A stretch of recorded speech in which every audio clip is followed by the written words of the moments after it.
મિત્રો, ટાટ મેન્સમાં નિબંધ એ તમારા સિલેક્શનનું મેરિટ નક્કી કરતો સૌથી મહત્વનો ભાગ છે. શું તમે જાણો છો કે કઈ એક ખાસ બાબત તમારા નિબંધને અન્ય ઉમેદવારોથી અલગ પાડે છે?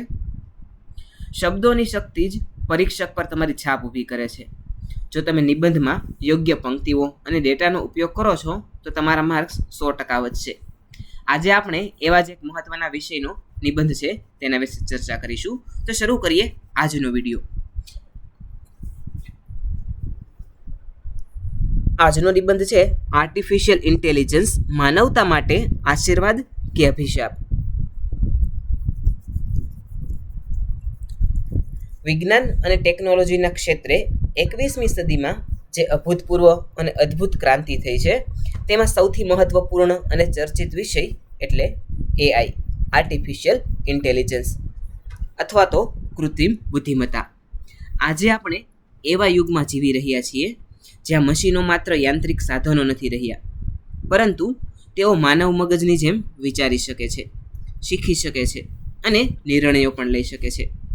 જેમ કે કોઈ મહાન વિચારકે કહ્યું છે, પરિવર્તન એ સૃષ્ટિનો નિયમ છે અને વિજ્ઞાન એ આ પરિવર્તનનું મુખ્ય પ્રતીક છે. આજે સ્માર્ટફોનથી લઈ સ્માર્ટ સિટી સુધી દરેક જગ્યાએ એઆઈનો વ્યાપક પ્રભાવ જોવા મળી રહ્યો છે. પરંતુ આટલી શક્તિશાળી ટેકનોલોજી માનવજાત માટે આશીર્વાદ છે કે અભિશાપ? આ એક ગંભીર અને વિચારવા જેવો પ્રશ્ન છે. એઆઈ શું છે? સરળ શબ્દોમાં કહીએ તો એઆઈ એ કોમ્પ્યુટર વિજ્ઞાનની એક અદ્યતન શાખા છે. તે એવા મશીનો કે સોફ્ટવેરનું નિર્માણ કરે છે જે માનવ બુદ્ધિની નકલ કરી શકે. તે અગાઉથી મળેલા વિશાળ ડેટાનું વિશ્લેષણ કરે છે, તેમાંથી પેટર્ન સમજે છે અને પોતાની જાતે જ વિવિધ કાર્યો માટે નિર્ણય લે છે. ઉદાહરણ તરીકે Google assistant, Alexa, chat GPT અને ટેસ્લાની સેલ્ફ ડ્રાઇવિંગ કાર. આશીર્વાદ તરીકે આર્ટિફિશિયલ ઇન્ટેલિજન્સ. આપણે જો આ ટેકનોલોજીના સકારાત્મક પાસાઓ પર નજર કરીએ તો તે માનવતા માટે એક અદ્ભુત વરદાન સમાન છે. આરોગ્ય અને ચિકિત્સા ક્ષેત્રે એઆઈના કારણે આરોગ્ય ક્ષેત્રે એક નવી ક્રાંતિ આવેલી છે. કેન્સર કે ટ્યુમર જેવી ગંભીર બીમારીઓનું પ્રારંભિક તબક્કામાં સચોટ નિદાન એઆઈ દ્વારા શક્ય બન્યું છે. રોબોટિક્સની મદદથી અતિ જટિલ સર્જરીઓ પણ ચોકસાઈપૂર્વક અને ઓછા જોખમે થઈ શકે છે. ઉદાહરણ તરીકે આઈબીએમ દ્વારા વિકસિત વોટસન જેવી પ્રણાલીઓ ડોક્ટરોને યોગ્ય સારવારની યોજના બનાવવામાં મદદ કરે છે.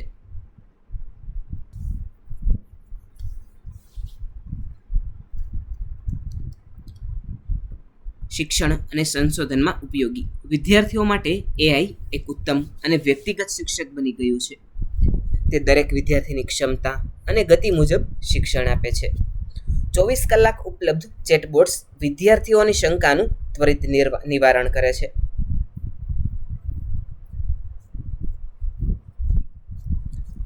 કૃષિ ક્ષેત્ર.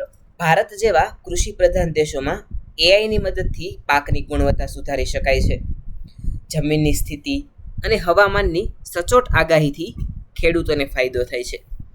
ડ્રોન દ્વારા જંતુનાશકોનો સચોટ છંટકાવ કરવો એ પણ એઆઈનું જ એક ઉદાહરણ છે, જે ખેડૂતોનો સમય અને શ્રમ બંને બચાવે છે.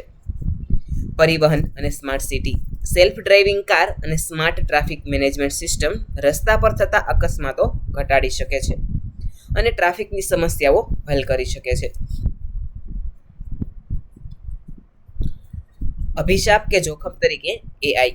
કોઈ પણ સિક્કાની જેમ એઆઈના પણ કેટલાક ગંભીર અને ચિંતાજનક જોખમો રહેલા છે. બેરોજગારીનું જોખમ.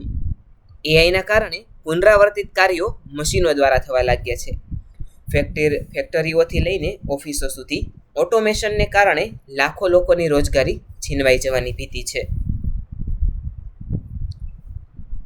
ડેટા પ્રાઇવસી અને સાયબર ક્રાઇમ.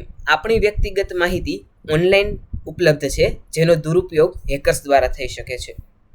ડીપફેક ટેકનોલોજીના માધ્યમથી કોઈ પણ ખોટા ફોટો કે વિડીયો બનાવીને ગેરમાર્ગે દોરવાના અને બદનામ કરવાના બનાવો ખૂબ જ વધી રહ્યા છે, જે સામાજિક અસ્થિરતા સર્જી શકે છે.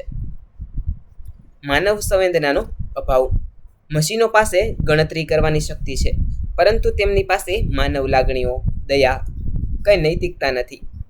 જો ન્યાયિક નિર્ણયો અથવા સૈન્ય નિર્ણયો મશીનોમાં હાથમાં સોંપવામાં આવે તો તે માનવતા માટે ખૂબ જ વિનાશક સાબિત થઈ શકે છે.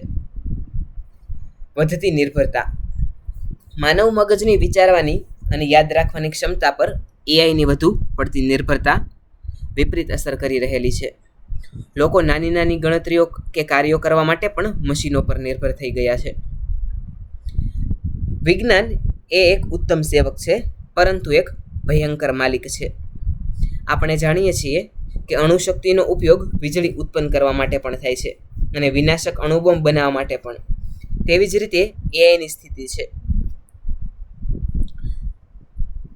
આ નિબંધના અંતમાં આપણે એ કહી શકીએ કે એઆઈ ન તો સંપૂર્ણ આશીર્વાદ છે અને ન તો સંપૂર્ણ અભિશાપ. તે માનવતાના હાથમાં રહેલું એક શક્તિશાળી સાધન છે. તેનો સાચો ઉપયોગ સંપૂર્ણપણે માનવતાના હાથમાં છે. વિદ્યાર્થી મિત્રો, જો આજનો વિડીયો આપને ગમ્યો હોય તો ચેનલને લાઈક, શેર અને સબસ્ક્રાઈબ કરજો. જો આપણે ટેકનોલોજીનો ઉપયોગ સકારાત્મક રીતે કરીશું અને તેના જોખમોને નિયંત્રિત કરવા માટે આંતરરાષ્ટ્રીય સ્તરે નીતિશાસ્ત્ર અને મજબૂત કાયદાઓ બનાવીશું તો તે વરદાન સાબિત થશે. માનવતા, સંવેદના અને ટેકનોલોજી વચ્ચે સંતુલન જાળવીને જ આપણે ભવિષ્યના ઉજ્જવળ અને સુરક્ષિત રસ્તાઓનું નિર્માણ કરી શકીશું. આવો આપણે ટેકનોલોજીના આ નવા યુગને યોગ્ય દ્રષ્ટિ અપનાવીએ અને માનવતાના કલ્યાણ માટે તેનો ઉપયોગ કરીએ. વિદ્યાર્થી મિત્રો, આજનો વિડીયો આપને કેવો લાગ્યો છે એ નીચે કોમેન્ટ સેક્શનમાં જરૂરથી જણાવજો. આવા જ એક નવા વિડીયો સાથે આવતીકાલે ફરીથી મળીશું. Thanks for watching.